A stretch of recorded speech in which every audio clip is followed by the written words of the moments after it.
d'abord Dakar Scoop qui est là aujourd'hui en collaboration, en compagnie avec Montar qui est là, Amadouba.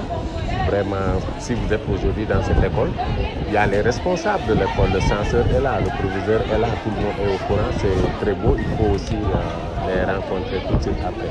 Mais moi, M. Dien, en tant que formateur, parce que je suis là pour former et monter les groupements scolaires, le gouvernement scolaire. Et je suis tellement proche des enfants, en raison de plus, vous me trouvez dans leur milieu. Mais c'est exactement ça. Mais seulement, je suis très content et je salue beaucoup l'initiative de ce projet que M. Ba nous a apporté. Parce que c'est des jeunes souvent qui ne sont pas libres au moment où les consultations gratuites sont organisées dans les quartiers et ailleurs. C'est des jeunes qui sont souvent à l'école, qui pensent à leurs études, qui n'ont pas beaucoup de temps. Et si vous les trouvez maintenant à l'école, vraiment aujourd'hui, vous avez fait encore un très grand pas que nous remercions toujours. Surtout et surtout l'acte, la recherche qu'ils sont en train de faire et ce qu'ils sont en train d'expliquer aux enfants. C'est très important parce qu'il faut toujours prévenir. Regardez par exemple le cas dans le don de sang, par exemple, dans le sang. L'homme doit ou la femme doit d'abord comprendre son registre, comprendre son groupe sanguin, comprendre le facteur registre qui l'englobe. Parce que souvent, s'il y a incompatibilité de facteur registre, là, ça pose toujours problème.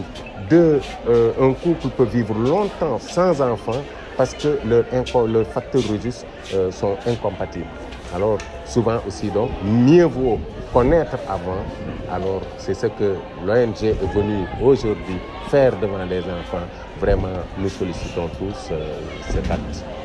Merci beaucoup. Asalaamaaleykum maa ngi nuyu téléspectateurs yi di nuyu Dakar Scoop di jaajëfal Ngoné mi nga xamante ne moo ko jiite macha allah une brave femme. Bon, je suis là en tant que répondant, on peut dire aussi le point focal de Keur Massar Sud pour l'ONG ACDEV, muy ONG bu yëngu ci action et développement bu yëngu ci santé.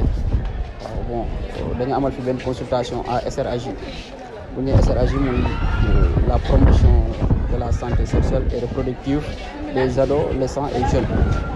Bon, consultation boo xoolee ay njëriñam bëri na trop mais mën nañ ci indi quelques leeral ndax tey boo xoolee ba xool nit ki li koy gàllankoor ci wàllum reproduction bëri na wàllum jur ak yooyu noonu. Donc consultation bi loolu lay jëriñ ndax tey yow mi nekk xale sa biir di metti xamoo lan mooy waral sa biir di metti mën nga ko négliger ndax consultation boo xoolee xale yi koy jagleel ñu am 10 ans ba 24 ans te ñooñu pratiquement ñoom seen domaine de santé bi souci yu bëri seen yoon yëpp seen biir buy metti mën nañ dem xam nga jël alors que tel ne devrait pas être le cas.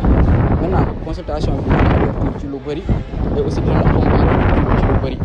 bu ko jaree sax mu accompagner la ba nga dem def sa consultation doo fay dara doo jënd ticket doo def dara.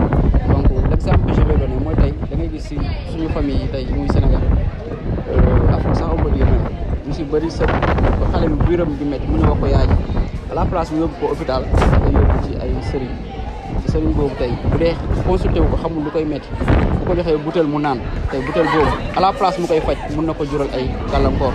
Donc lu mu war a njëkk def mooy que mu def hôpital mu def écho bu defee écho ñu ne ko sa biir li lay métti tey ONG bi côté bu mu lay accompagner si côté boobu mooy tey écho boobu ngay war a dem fay 10 000 bu dee da nga yor say parents yu pauvre mënuñu la accompagner si domaine boobu ONG bi da lay accompagner doo jënd ticket nga dem def sa consultation gratuite def sa écho gratuite résultat yi bu génnee ñu ne la lii moo tax sa biir di métti d'ailleurs même à travers là yow di nga xam lan moo lay faj.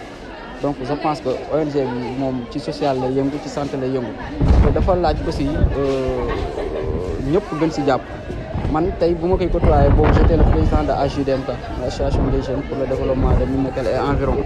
Actuellement j'ai légué mais je peux dire que man maay relation extérieure donc ci bannière AJDMK la ñuy demee ba léegi mais dama bëgg naa xëcc ONG mu gën a yaatu ba ci au niveau du conseil communal de la jeunesse de Keur Massar Sud tey ñun ñi ñëpp quartier bu nekk mu am fa.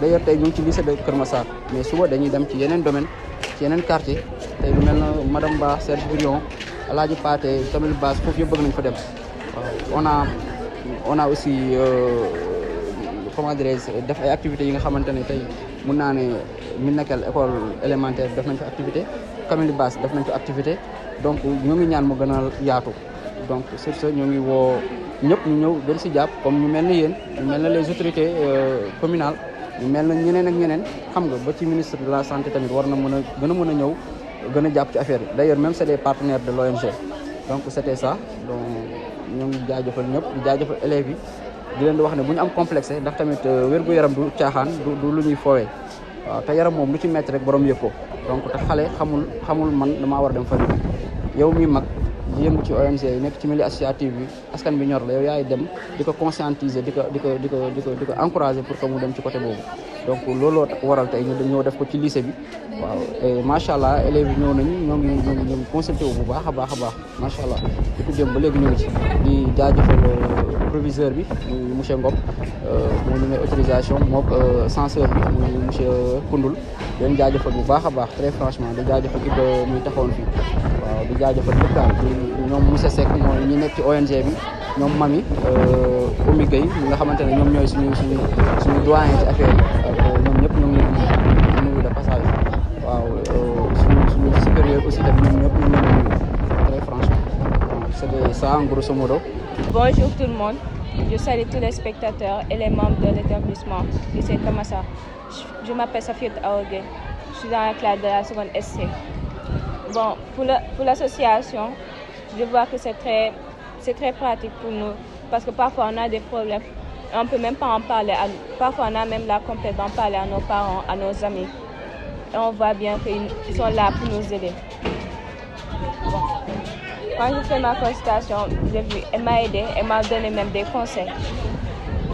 Et tout ça gratuitement. Si c'était à l'hôpital, je n'allais pas avoir de l'argent pour partir. Parce que parfois, quand tu pars pour une consultation, quand tu n'as pas d'argent, c'est pas même pas te faire consulter. Donc je remercie l'association OMG d'être là pour nous les élèves. Et j'encourage les autres adolescents à venir se faire consulter pour pouvoir s'aider au mieux. Merci. ñu ngi leen di nuyu yéen ñëpp di leen sant et ñu ngi rafetlu aussi li ngeen def maa ngi tudd Adja Mame Adama Kane di jàngee ici à lycée Keur Massar di def seconde S. Bon ñun ñu ngi rafetlu initiation bi ngeen def ñëw ci école bi pour def consultation gratuite bi parce que y a certains élèves yoo xam ni amuñu moyen wala pour dem feneen pour xool seen li nekk seen wér-gu-yaram ngeen defal ñu ko nii wala ñu am loo xamante ne mu ngi nekk ci seen yaram mënuñu ko wax seen yaay mënuñu ko wax kenn ci seen ami et ngeen ñëw avec ça ngeen ñëw poser ñu ay questions xam ci suñu wér-gu-yaram tuuti ñu mën leen répondre ñu ngi koy rafetlu bu baax aussi. maa ngi wax sama moroom élèves yëpp pour ñu ñëw xool seen wér-gu-yaram parce que aussi xam li nekk ci yow aussi mën la indi jafe-jafe baax na trop pour nga xam ko nga prévenir sa bopp pour le futur. Prévenir mieux vaut que guérir. Mieux vaut prévenir que guérir. Dakar Scoop.